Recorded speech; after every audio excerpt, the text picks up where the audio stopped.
All right. Sound check. See Farsight already in. As usual, the custodian of sound is here for the sound check. This is why C Farsight was promoted and earned his position as the custodian of sound. I think sound is good. All right. Sean Stryker here as well. Welcome, guys. Welcome, guys, to Custodes Tactica, episode 32. This episode will be on the psychology of Custodes, which is a topic I've wanted to talk about for some time.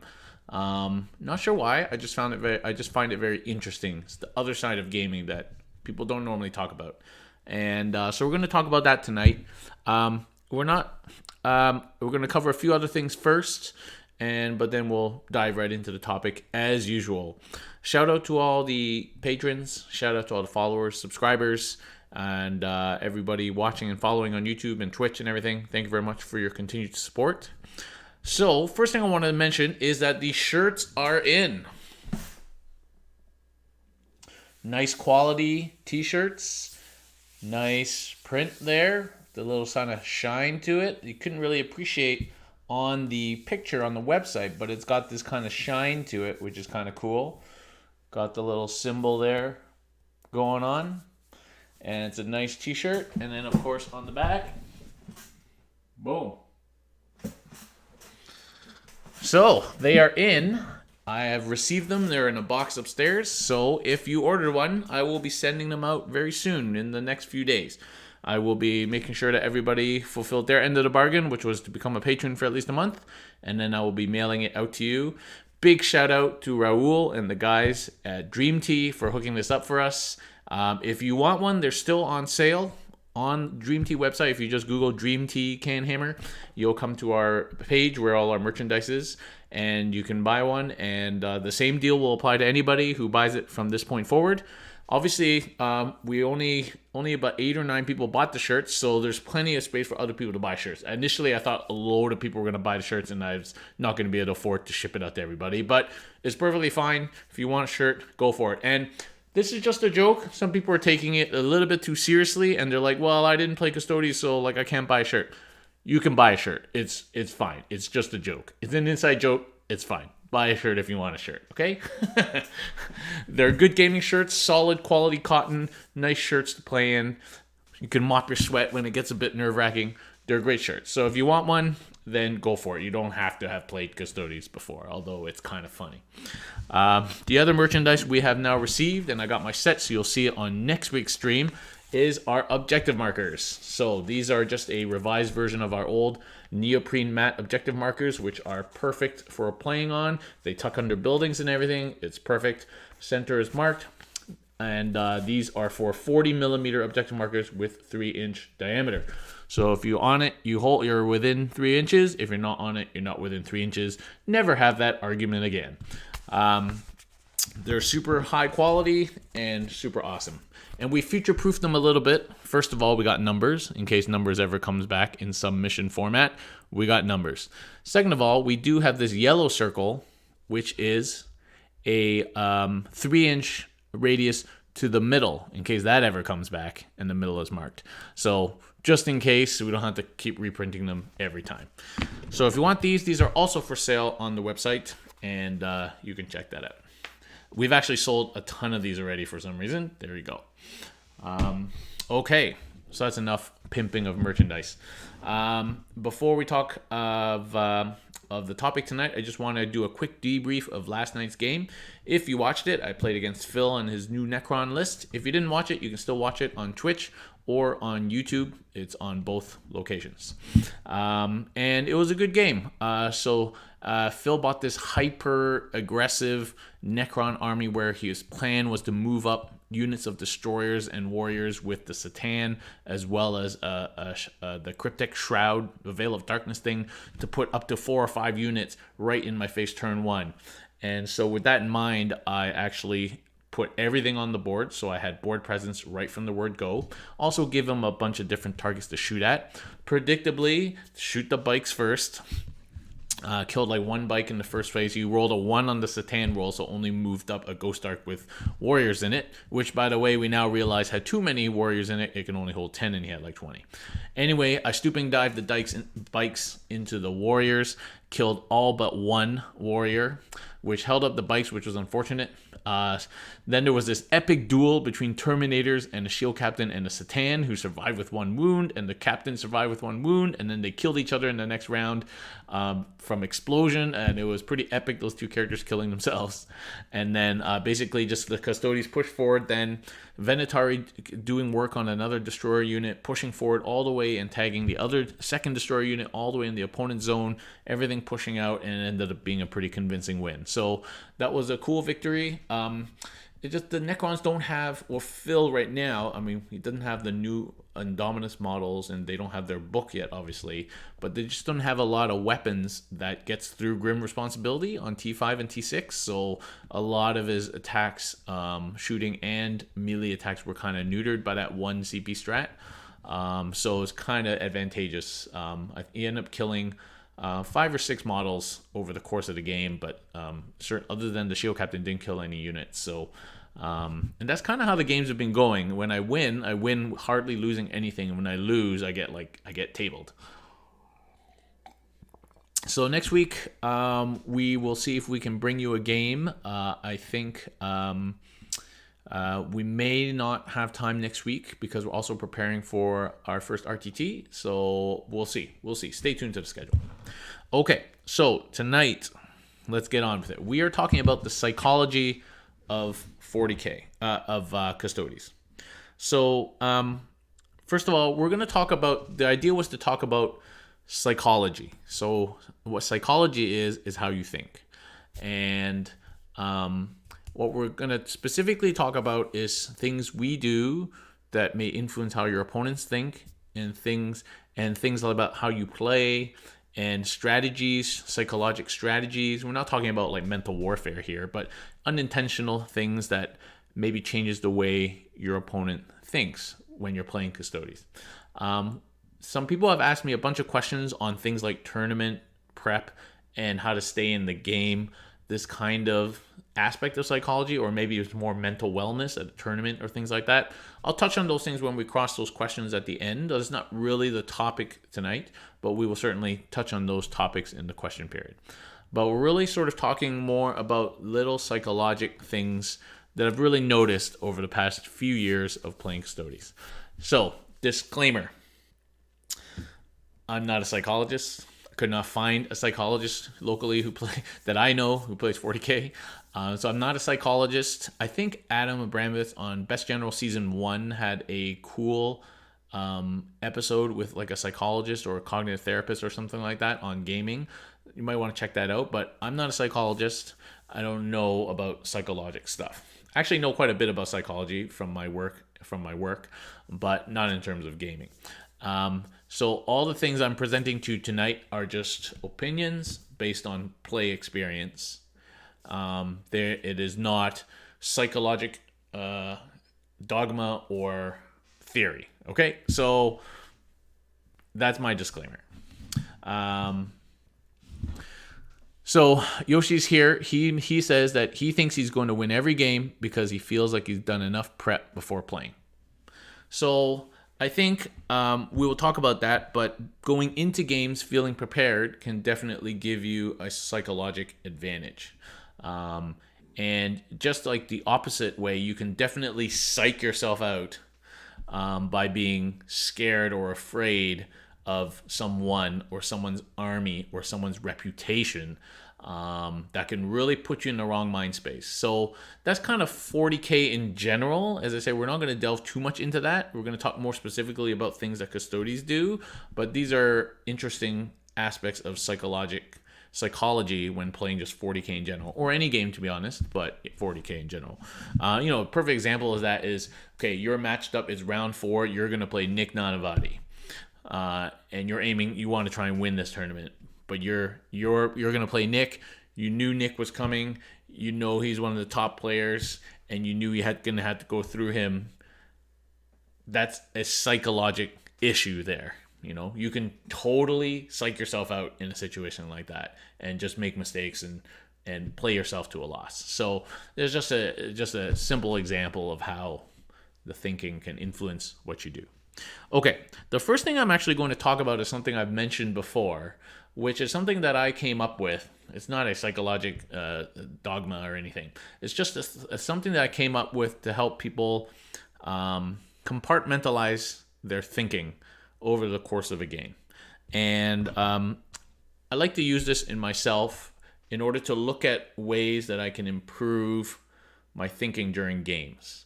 And it's not something that anybody taught me, but just something that I've been working on over the last year and a half in order to try and become a better player.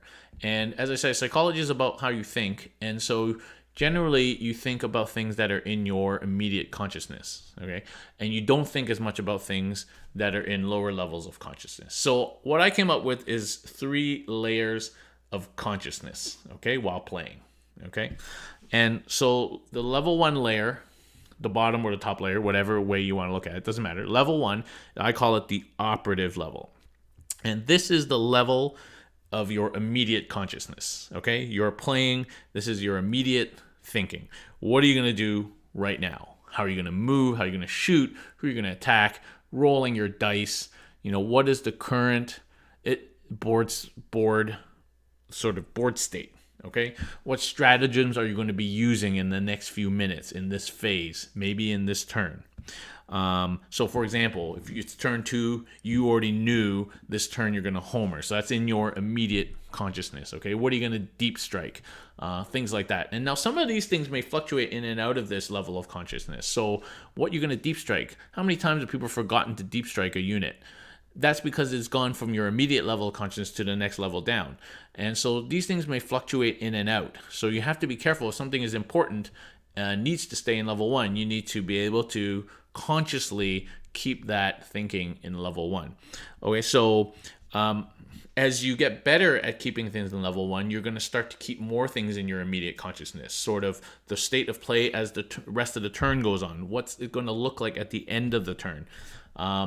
And then even now you start extending that. What's it going to look like next turn? How is my opponent going to respond to what I'm doing? And then that can change what you do at the moment if you have that in your level of consciousness, okay? If every turn only comes up into level 1 as you enter it, then you're at an inherent disadvantage of not thinking far enough ahead. And the best players probably can think multiple turns ahead or maybe even the game ahead. But generally, most of us think maybe 1 or 2 turns ahead if you're not quite as good as keeping those things in your head. So certainly the level 1 is kind of where you're playing at this time. And so the more things you can push into level 1 but still keep straight, the more prepared you're going to be for changes in the game state. And so practicing keeping things in the level 1 is something that you can consciously try and do. So that's the level 1. The level 2 is the strategic level.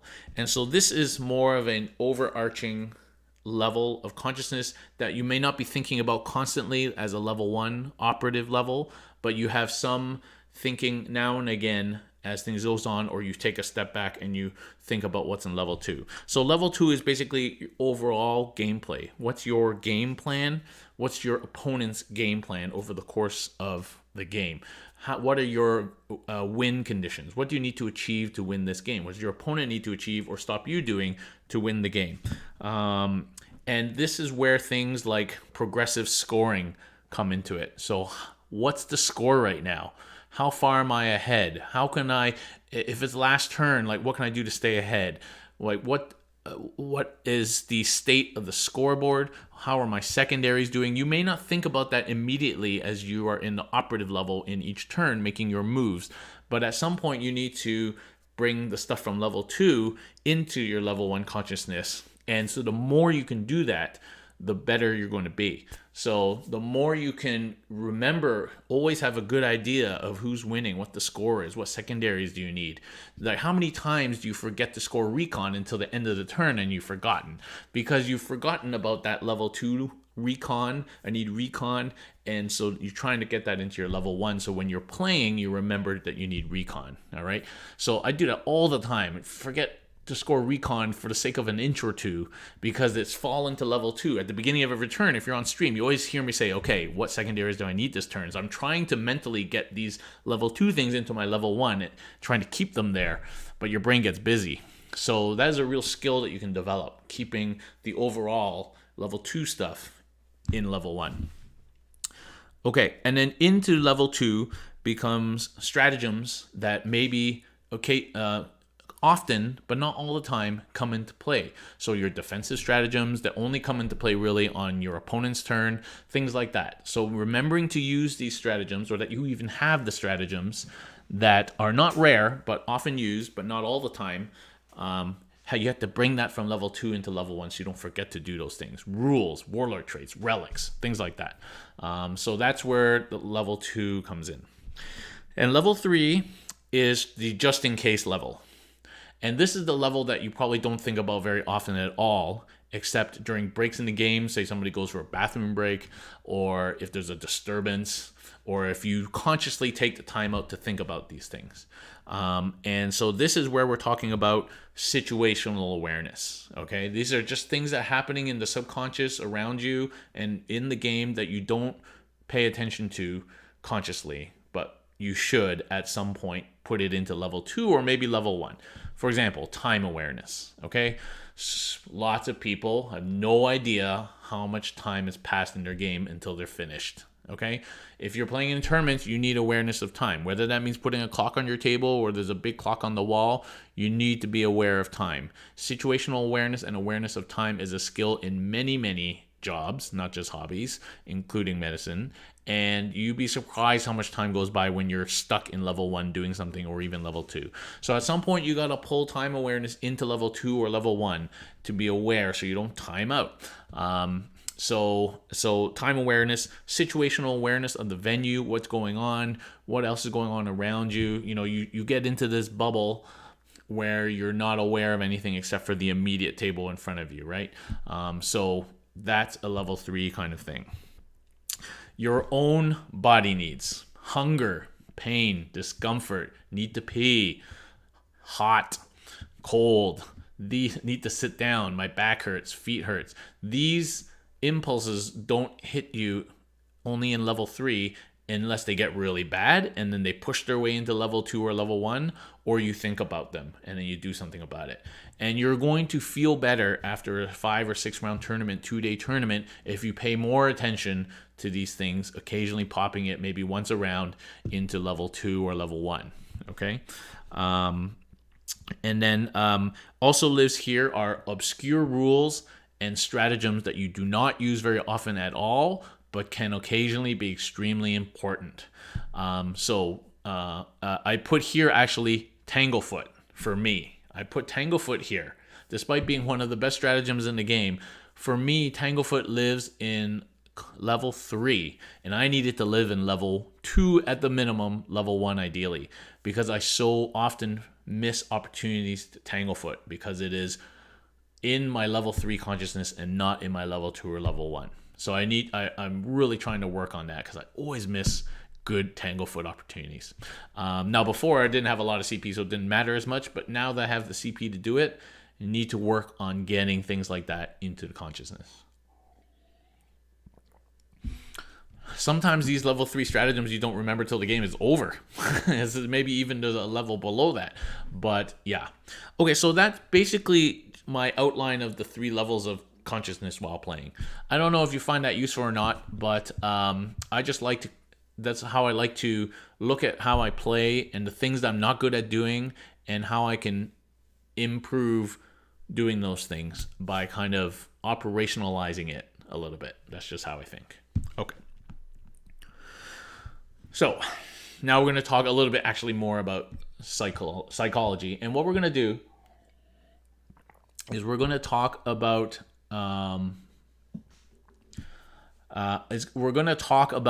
specific things and examples of things as opposed to principles, because I don't really know psychology. I don't know how to make it into principles. So I thought it's easier if I just talk about specific things, and then if we branch off into other things, we can do that. We'll just let it develop organically. Okay, number 1. Projection, what I like to call projection of force.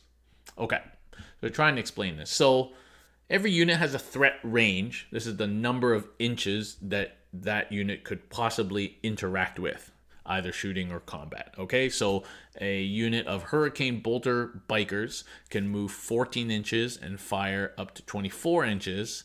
Therefore, their threat range is 38 inches. Okay, or for shooting and for melee, for combat, it would be 14 plus up to 12 possibly. So 26 inches. So everybody understands this concept of threat range. This is the concrete number of inches whereby a unit could possibly do something to you, and if you're outside of that range, it cannot do anything to you. Okay, but what we're talking about when we're playing Custodes, and this is definitely I'm not sure if it's more prevalent now. It was probably very prevalent at the beginning when the book first came out and biker spam was a thing. Then it's more prevalent whenever the army is perceived to be strong. So that's another psychological aspect, that the army is perceived to be strong. You have an inherent projection of force. Okay? So what I mean by that is, if you running in the old days 18 bikes, and Custodes bikers had this reputation of being very hard to kill, and they were hard to kill back then. By putting them all on the line, you are projecting force psychologically further than 26 inches or 38 inches, okay? You're making opponents backline, and you're making people very nervous about this show and projection of force, okay? Now, most of these concepts, they can work on good experienced players, but a lot of good experienced players won't fall for the psychological aspect of things. But most other players can be influenced by things like this. So it's the projection of force, mental, psychological force, by doing things like deploying on the line, or not deep striking your Terminators, but putting them on the line. The act of deep striking with the knowledge that you can homer in is a projection of force. It changes the way the person thinks and approaches their game. Okay, so that's kind of the end result of projection of force, is it changes the way your opponent plays, or maybe changes their game plan. Okay, so and Custodes being strong and by reputation tough, and now actually having a very tough and strong army, there's a certain element of projection of force by having models on the board. You make up for lack of physical board presence in terms of number of models and actual inches of board space taken up with projection of force. Nobody wants to come near you if they don't think that they can mix it up with you. And so there's this psychological bubble of no-go area around your army that is probably a little bit bigger than your actual threat range. Okay, so this can be used to your advantage. Okay, I used to say that one of the army rules of Custodes was that nobody knows what Custodes does, and certainly it took months before people started to catch on to things like stooping dive when bikes were a thing, and similarly when all the footless became popular, nobody knew what Custodes foot people did because nobody played that before. And so there's always a psychological advantage to playing a niche army that isn't often seen, just because people don't know what you can do. But you can't bank on that. But the projection of force is a real thing. Okay, and especially if the opponent perceives your army to be strong. Okay, so right now, when we have a very strong book, and we have a reputation of being a tough army and having good killing power too, our projection of force is strong. And so you can use that to your advantage, because really, especially if you're going second, you need to project some force so your opponent doesn't get too aggressive and take all the objectives, or that they decide that they need to do that prematurely, and then you can jump on them. So you can use the projection of force to your psychological advantage in terms of influencing how your opponent plays. Okay. So that's projection of force. The next thing I want to talk about was the Castellan's mark, the relic, or just redeploy stratagems in general. But so I played with it for the first time last night, and I've been toying with the idea for quite some time. And really the intriguing thing, I mean, the functional thing about being able to redeploy is one thing. Okay, that's fine. Deploy defensively, and then if you go first, put yourself on the line just to move forward. Or deploy aggressively, and then you can move back. So the functional part of redeploy is fine, is strong. Haven't worked out if it's worth a CP yet for one unit, but it is strong to be able to redeploy. So the psychologic advantage of having a redeploy, and first of all, it's most useful if your opponent knows you have a redeploy, I think. It's some use to it if they don't know. That's just out of ignorance. That's not really a psychologic thing.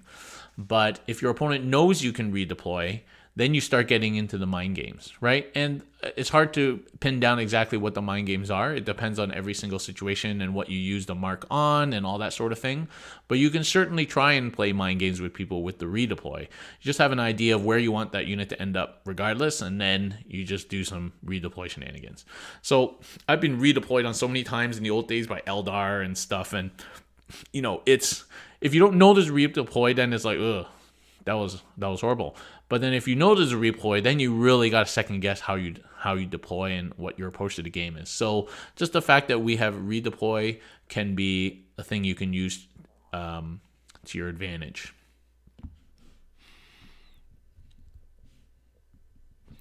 Okay, the next thing I want to talk about is bikes.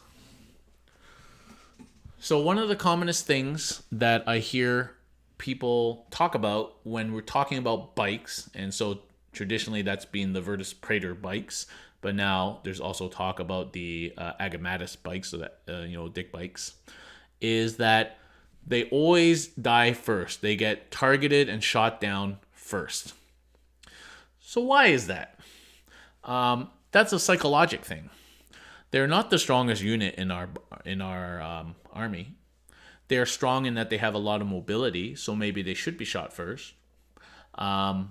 They're not the toughest thing to kill in our army, and they're certainly not the toughest hitting thing in our army. But the layers of psychology that have gone into this approach when opponents see bikes in your army is built over many years. It's built on months of seeing Custodes bike spam when the book first came out. 18 bikes, 19 bikes. And so that was very prevalent, and at the time, bikes were fairly hard to kill, and they do kill a lot of things. And there was a horde at the time, and so 100 bolter shots, auto hittings, and mow down a lot of horde. And so there was a psychologic thing about bikes already building up then. And then, despite not a lot of bikes being played since that time, they have just stayed in the upper kind of psychologic area where people have this thing where it's like, oh, bikes, need to kill them first. Now, strategically, it might be sound to kill the bikes first. I'm not saying that that's not the case. It's not always the case, okay? Certainly not now, but it may be an advantage to kill the super hyper mobile unit first. Some people even go out of their way to try and do that, but it's not always the right thing to do, but people generally do it. And so that's a psychologic thing. And it's just built up over the years. And now that Custodes have a strong book, and so that psychology is built up that little bit more. And now people are starting to play some bikes too. It's going to come back into the forefront of psychology. So somebody's saying I'm doing this video so that people don't shoot my bikes first. Maybe. So that's a very interesting thing. So if you play bikes, you need to be aware of this, that your bikes will probably be targeted first. And we all know that, and that's what people lament about. And I don't think that's a disadvantage to bikes. It is what it is. And you can use that to your advantage, as I say, with projection of force, with the Castellan's mark, all the things we already talked about. So you can use the psychology around the bikes to your advantage instead of having it as a disadvantage, okay? Because you have to be aware that there is this psychology. And it will be interesting if similar psychology starts to build around our super strong units like Terminators and things like that. And just a psychology around Terminators in general. I mean, a lot of Terminators are now getting a lot better in this edition. And if the Marine leaks are anything to believe, going to be getting even better. And so the Terminator will have its own psychology, which needs to be built from scratch, though, because up until this point, Terminators have been very bad in the game generally. So there's that. Just talking about kind of unit types and psychology very quickly. So, Terminators have been perceived as very bad for a long time. And so if you have a strong Terminator unit, there's a certain psychology built up around that. Flyers have been a very bad psychologically for a lot of people in recent months, and now that flyers have kind of dropped down in prevalence, so there's kind of that too.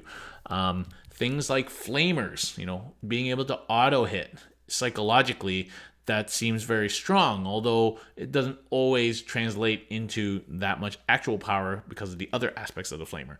But, psychologically, and especially if you played in previous editions, flamer have a psychology around them.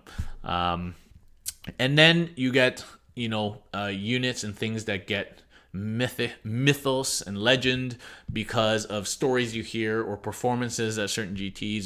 So there's so much psychology in the game, especially now with the internet, that it's very interesting to study all these things, just in isolation as well as a whole. So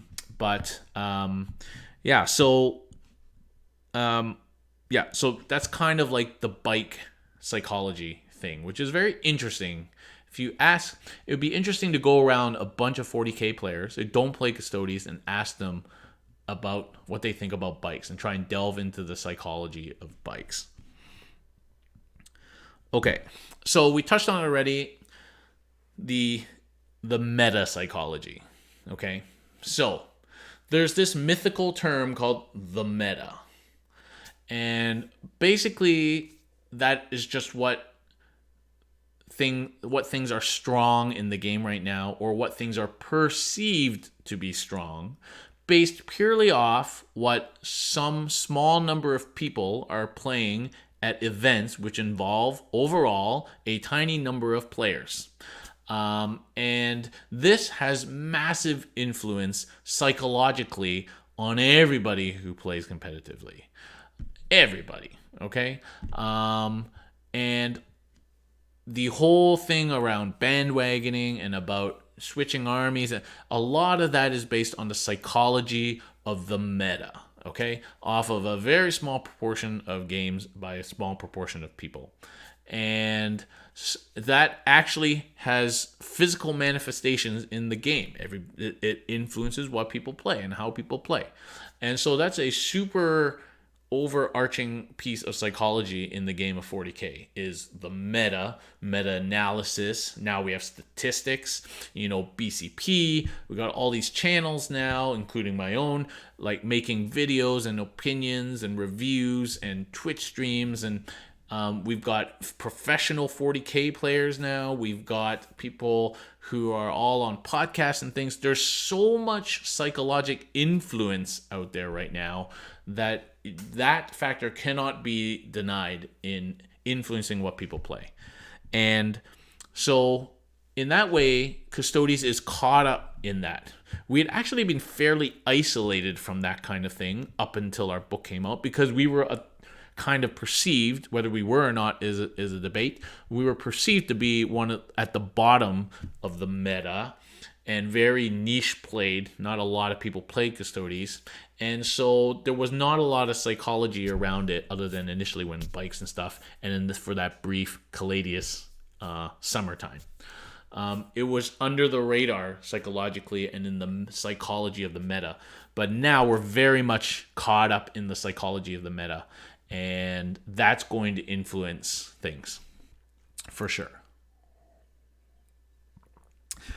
So it's important to be aware of that. It's going to influence what you're going to play against. Obviously, I mean, it's self-evident that if this army is doing really well, you're going to end up facing that army more times at a tournament. But that is all based on psychological aspects of information sharing and this concept of the meta. So that's a very interesting part of psychology to 40K. Okay. Cognitive processes. Okay, so what cognitive processes are is basically your thinking processes. Okay, and this can include lots of things. Okay, it includes things like your strategic thinking. How are you going to approach this game? People think very differently. Okay, you can guarantee that I think very differently from like Nick Navai. Okay, the approach to the game is different. The way you think about games is different. The way you think about units, the way you think about points values, the way you think about weapon statistics, all of that is cognitive processes, and everybody is different. In the middle of a game, some of the important cognitive processes to be aware of, other than assessing what is going on and what you're going to do, so these strategic decisions, is things like thinking about loss. So your cognitive response to losing models. For Custodes, that is generally more peaked than if you have 100 models, right? Every wound we take causes a cognitive dagger to the head. And it's definitely when you start losing models, you start to think, oh God, like it is a very easy thought process, cognitive process to get into after a turn where you've lost half of a Terminator unit, maybe a couple of models from another unit, to think that the game is going very badly. When in fact, you then go back at the end of the game and you're like, shit, I only lost 5 models the whole game. It was nowhere near going bad. And so it's important to identify these cognitive processes that you get stuck into, maybe after the game or during the game, and try and talk yourself out of those processes. I mean, that's what cognitive behavioral therapy is using feedback to change your thought processes. And so that is something that you can do with practice. So one of the most common examples of cognitive process problem is dice. Bad dice, particularly. Good dice, generally good psychologic process, but bad dice. So your response to bad dice is a cognitive process. It is very much colored by your emotional response and may even be influenced by things like how hungry you are. Do you have a headache? Do you need to pee? So these things do feed into it. But at the end of the day, it's a thought process of, man, those dice really stunk the bag. Or I only lost that unit because of bad dice.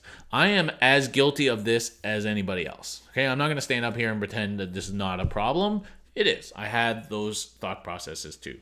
And it takes a lot of training and practice and a different kind of mindset, probably some of it is personality based, to not get into those bad dice thought processes, because they can really put you on edge and make you make bad decisions.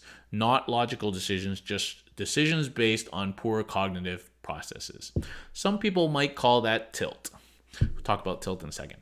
But bad dice is one of the commonest bad cognitive processes you're going to encounter in a game of 40K, because it happens to everybody. In fact, it probably happens just as often as good dice over the course of many games, because it's dice and it all regresses to the mean. So if you have that approach to bad dice, that you're going to have times of good dice and times of bad dice over the course of many games, then maybe that's the first step to not getting stuck into bad dice cognitive processes. I don't know. If anybody has the best guarantee solution to that, then I'd be happy to know that. But bad dice is definitely a cognitive process that you can work on changing. So I mentioned tilt. So some people use the term tilt. I'm not sure where that comes from. Is it to do with pinball machines when you tilt it and then it goes tilt, tilt, tilt? I don't know. But basically this is when you've lost it. So stuff has been affecting you cognitively. It has changed your thinking in such a way that you can no longer think straight. You are clouded by emotion. You're clouded. Everything else that you were holding down in level 3 that might bother you has come back. Now you realize you're hungry and you're thirsty and your back hurts and your head hurts all at the same time. It's noisy in here. It stinks. My opponent's a bit of a dick. I mean, all these thought processes flood back when you're on tilt. You've lost control. And so this is obviously a bad position to be in and is a result of a buildup of negative cognitive processes. That's all tilt is. It's just an accumulation of bad cognitive processes that ends up overflowing, and then that's it. So tilt is not good, and it is something that you can actively work on to not get like that. And it's difficult. It's not easy.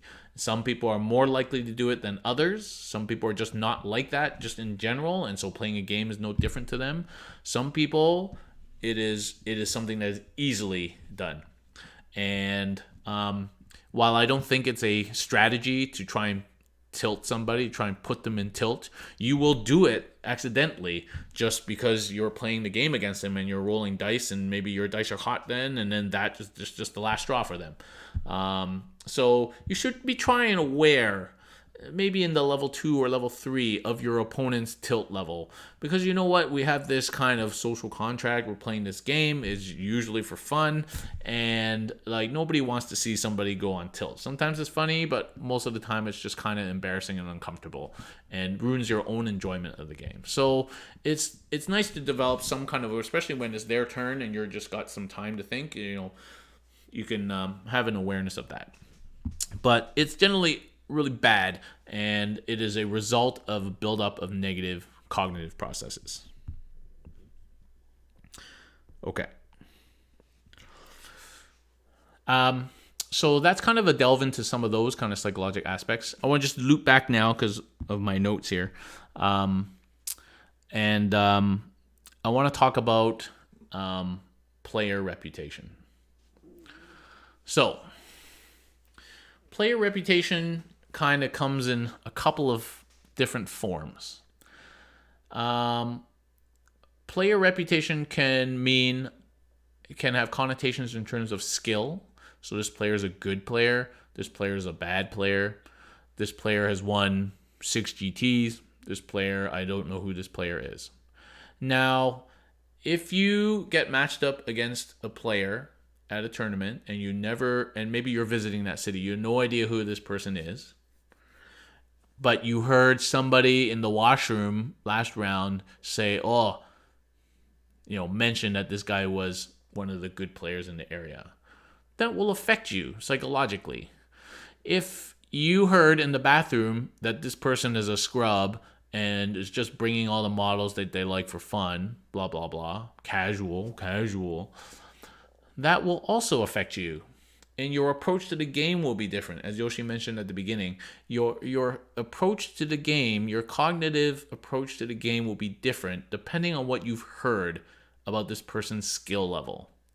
And that could be people that you don't know, and it's just third-hand, probably completely biased, unreliable opinions about this person. Or it could be based on your own, if you know the person, but you never met them or played them, but you know of them. Like, so you pulled up against Nick Nabati or Richard Siegler. You know their reputations, what they've won, and these things can influence how you play. For some people, it makes them play better and think clearer and more strategically. For some people, it instantly puts them halfway to tilt, and they cannot think straight because they're so caught up in the mythos around it.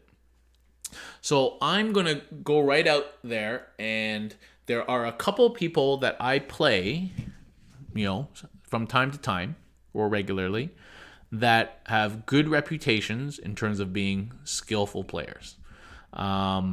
And so it's always a psychologic, cognitive process before the game. This list, what's in it, what's the tricks, and then and there's a definite psychological element if you play the same people. And so there's definite effect on how you play by the reputation in terms of skill level of the person you're going to play. Okay. It's kind of vague. I'm sorry I'm not able to really kind of quantify it in concrete terms, but I hope you can understand what I'm talking about. You've probably experienced it almost every single time you play. You may not just have thought about it in this way. Okay, the other aspect of reputation, of course, is in terms of sportsmanship. So there are well-known players who have reputations of being bad sportsmen or being easily tilted or for cheating. Whether or not these things are true or not, it is the reputation that they have, and that has a psychological effect on you if you are to play them. Okay? If you are playing somebody that has a reputation of pushing the boundaries and cheating and nudging and loose measuring, you are going to play that game cognitively so much different than if you were playing your best friend in your garage. It is undoubted, okay? And even things that happen that are up for interpretation, you will view them more negatively than you would with somebody else. That is an undeniable fact of having a bad sports reputation. And so it's not good for the person with the reputation. It's also not enjoyable for everybody else. It automatically puts you like halfway to tilt. And all it takes is a few dodgy incidents and you could be on tilt in the worst way, and you could lose that game because you're psychologically not prepared to deal with this guy's reputation, even though he may not have been doing anything. Who knows? So you have to be so aware of your cognitive processes when you're playing somebody with bad reputation. And so that is something that's super important. Now, what's interesting, so if people go to Vanguard Tactics, which is Stephen Box's YouTube channel, and so Stephen Box is a British guy, and he got kind of 40K famous for putting out a call out video basically on somebody who was unnamed, but probably most people who knew him knew who he was, of a tournament he went to where there was very poor sportsmanship. And so he got kind of famous for being like the sportsman part of 40K. If you listen to his description of everything that happened in that game, you can identify all the psychological processes that came into that, added on top of the fact that he went into the game with a negative psychological process already based purely on reputation. So that's an interesting episode. People can check that out. I think it's like his very first video or something that kind of shot him up onto the YouTube stage, I think. But it's an interesting episode to listen. It's about 20 minutes, 30 minutes. So, and on the corollary of that is somebody who has a good reputation of being fun to play, being easygoing, takes backs, all these kind of, viewed as positive traits, will then influence how you approach that game. You'll probably be a lot looser. You're more likely to give takebacks.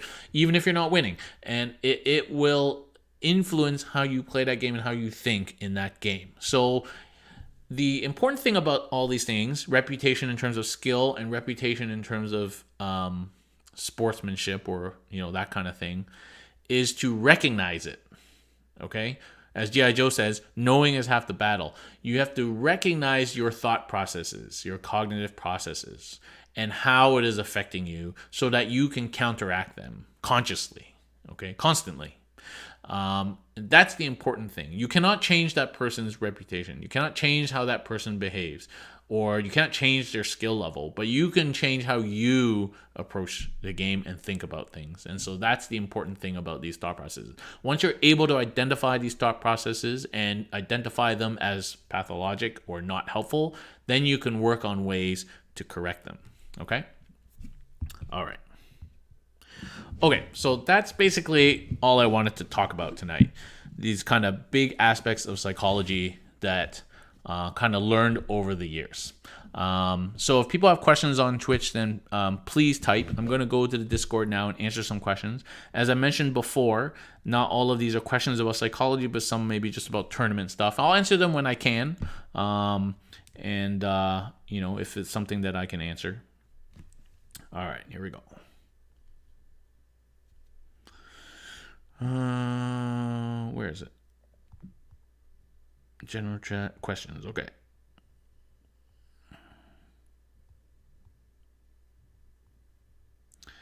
Okay.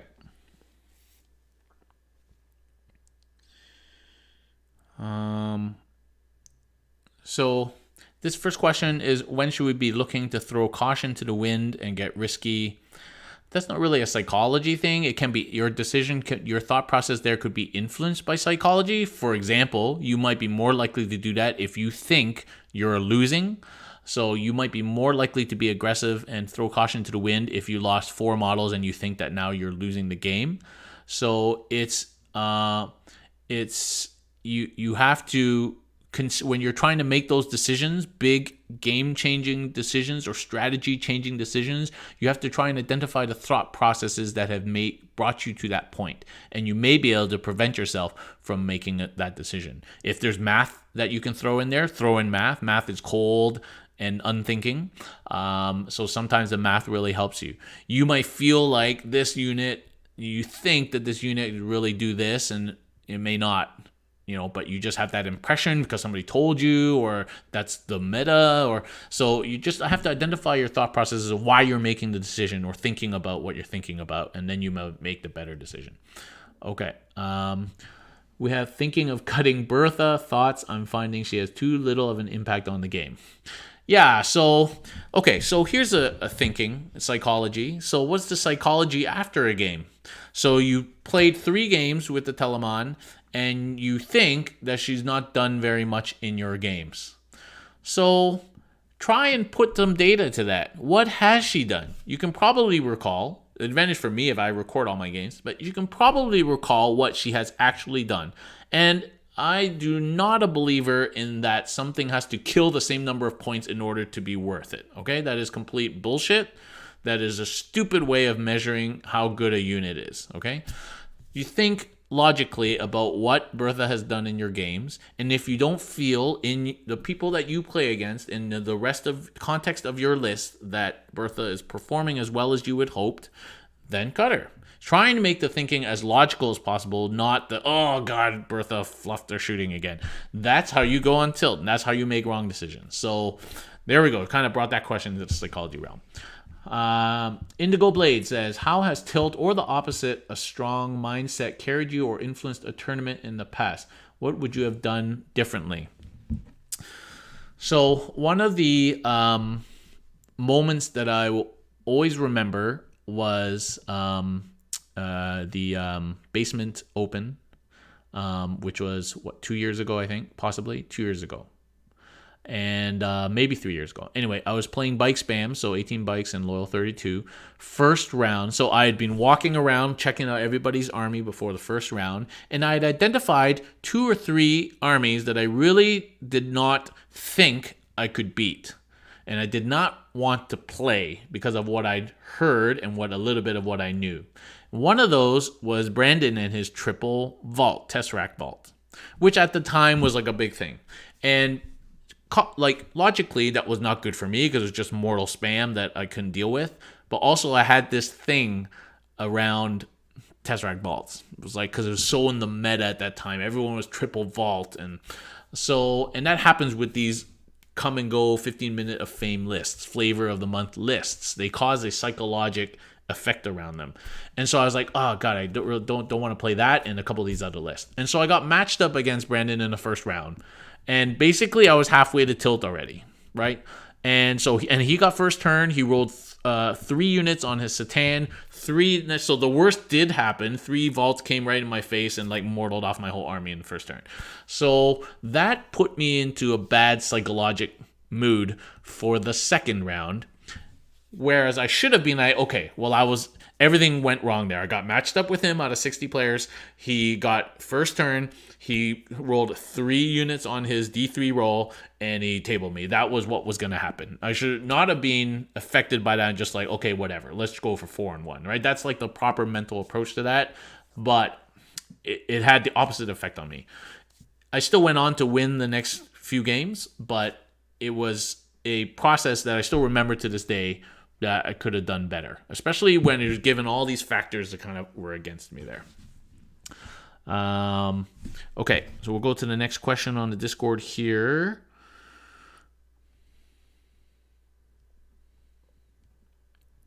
Okay, when matched with a new opponent or a new list archetype you haven't encountered before, what is the mental checklist surface level strategy? Okay, so I think, as we mentioned before, psychologically, if you're a new person you've never met or a list you've never played against, you will be affected psychologically by that negatively, usually. because it's the unknown and nobody likes not knowing. Okay, knowing's half the battle. So you have to, what you have to do is look at their list, and because you don't know anything about the player, so you can only look at the list logically and critically and look at what things do and what their player is likely to do. Okay, because he's also done know you and is looking at your stuff, right? So that's the only thing you got to do is to identify your cognitive process, that you're approaching this with a slightly negative process, and turn that into a logical thing. Kind of like the same thing about, assessing your unit after the game. Okay. Does the badassness of a model make it more intimidating on the table? That is a great question. So I think it does for some models. So, and this is reputational, right? So in the same way that a player with skill reputation influences how you think and changes the decisions that you make, a model that has a reputation of being badass will do the same thing. Okay, you will approach it differently. Smash captains were like that for a long time. Now, they actually did kill a lot of things, but they definitely had an aura of psychology around them. And Talon Masters and there's Ragnar. There's a lot of things that are actually strong but have a psychology around them. I would say the Shield Captain on Bike probably has a much larger psychology around them in terms of how much they do damage-wise versus the reality. Okay, the captains on bikes can fluff super easy. So they have this psychology around them that is much larger and more damaging than their actual output in many circumstances. So that's an interesting one, the Shield Captain on Bike. But and that's built up from times in the past. But in terms of if something just looks badass and has psychology, I guess I think it's mostly based on reputation and kind of meta psychology out there on badass units. Maybe like the Bloodthirster. Everyone thinks the Bloodthirster is going to do a lot of damage just because of how it looks. Sometimes it does, sometimes it doesn't. Maybe big models like that have a psychology around them for sure. It's definitely prevalent in AOS because they're huge models. Knights, those big things. If you see a Taunar, so on stream at the launch day, I'm not going to speak for Chris, but there was some psychologic cognitive process there going on that Chris thought his game was going to be over in the first turn. It was going to be really bad because the Taunar was lined up against his little sister girls, and he thought it was going to be over and a bad game. But because Chris is a good player with good psychologic cognitive processes, he just put his head down, ignored the Taunar, played the mission, and ended up winning easily. So there's a example of a different player might have approached that halfway on tilt about this stupid Forge-Roll model is only 900 points now. And we were all kind of talking like that around Chris at the time. And, he's going to blow it off the table. Oh, look at all these stupid weapons and stuff. And you could have gone on tilt and lost that game because you forgot to play the mission and you got all rolled up in the whole psychological aspect about this Taunar. So that's another good example of, kind of thought processes. Okay. How to read for bluffs or other tells. I don't know if I can give you advice on that. I'm not a good poker player or anything like that. I think it's actually pretty hard to bluff in 40K because you can't really bluff. Like if you move a unit, you move a unit. Now, it may not be a good idea for you to go in after that unit, so maybe that's a little bit of a bait, like a trap. You have to make that decision on your own based on the evidence that you have.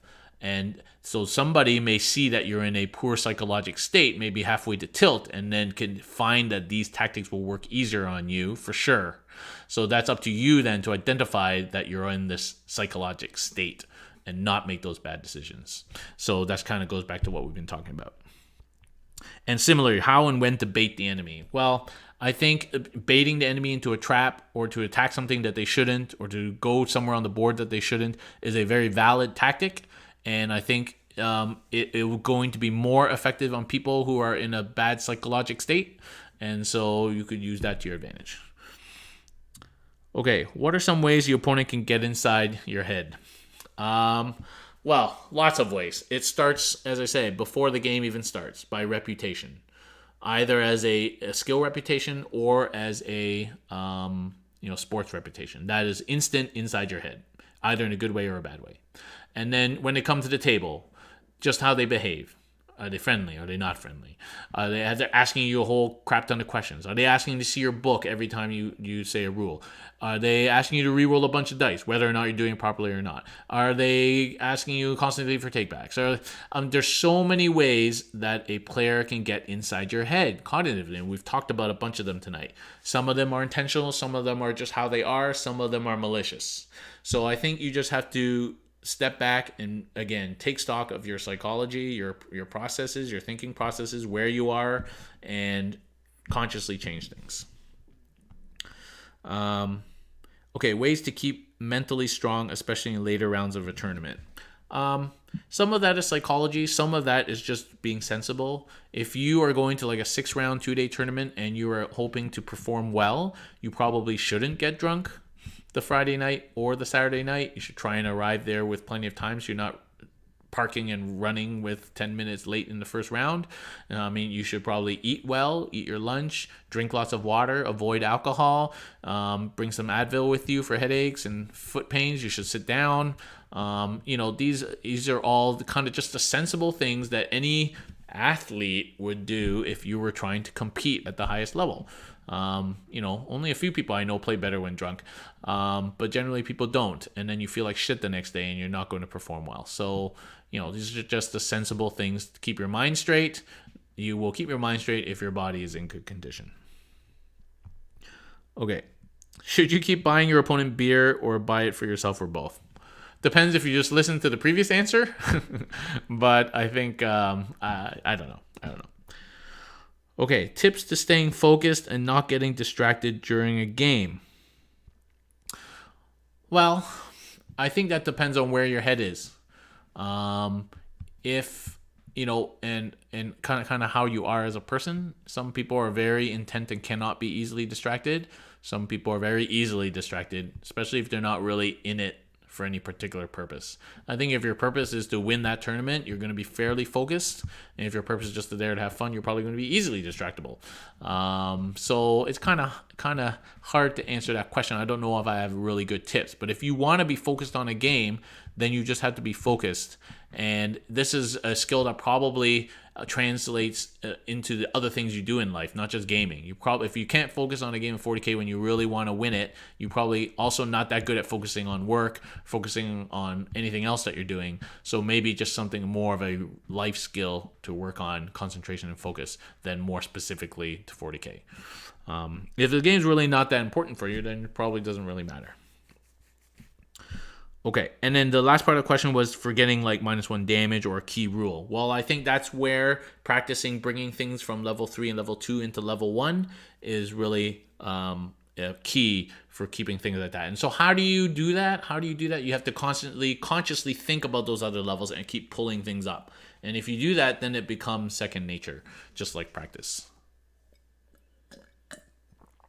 Okay.